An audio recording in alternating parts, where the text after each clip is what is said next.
Handicapper Steve here, handicapping the racing from Tampa Bay Downs here on Friday. It's the 3rd of January, 2025. Gonna look at the fifth race from Tampa, but before I get on to that, remember to please follow me on Twitter at Horse Racing Kid 5 for more selections for race courses around the world, and I mean it around the world.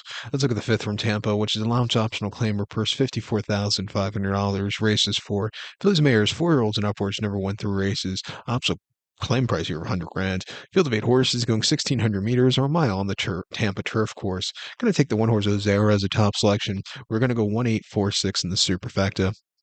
1-8-4-6 super top selection of one horse Ozera. This 4-year-old filly by Lupe de Vega here. Christophe Clement trains. Hector Diaz Jr. gets them out. First start Lasix. Most recent outing came nearly a year ago, about 10 months ago on 30th March at Gulfstream. 7.5 furlongs in the Sanibel Island Stakes. And the horse finished second by 3/4 length and didn't show that stalking trip that day that she normally does. She came from way out of it. She sat back early. She had to steady a few times around the far turn, which probably cost her the victor, but she was really gaining late. After all said and done, I thought it was a decent event. I think refreshing to this race, not the world's toughest horses. I think she could find a trip to win.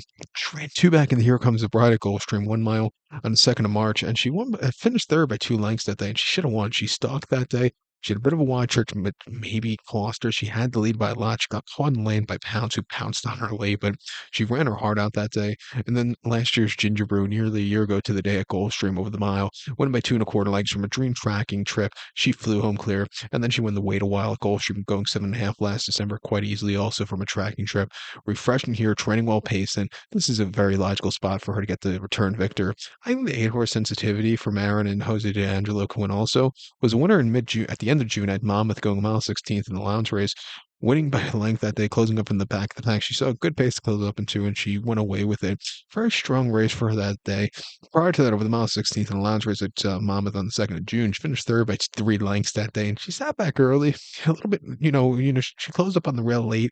Not the world's worst race in defeat. And then back here at Tampa, her most recent local race, mile 16th, and a very tough Lowndes race back in November of last year, or excuse me, May of last year. She finished fourth by 1 1/4 lengths that day, and she basically nearly fell. She stumbled a couple times in the race, and that cost her that day.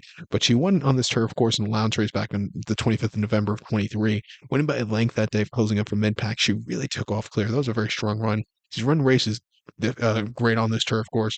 She's training well on the course, on the dirt here locally. Off the bench at 10-1. I'll give her a small upsetter in the late pick 5 that begins with this race. To recap my selection for the fifth from Tampa, we're going to take the one horse Ozera. Give kudos to the 8-horse sensitivity.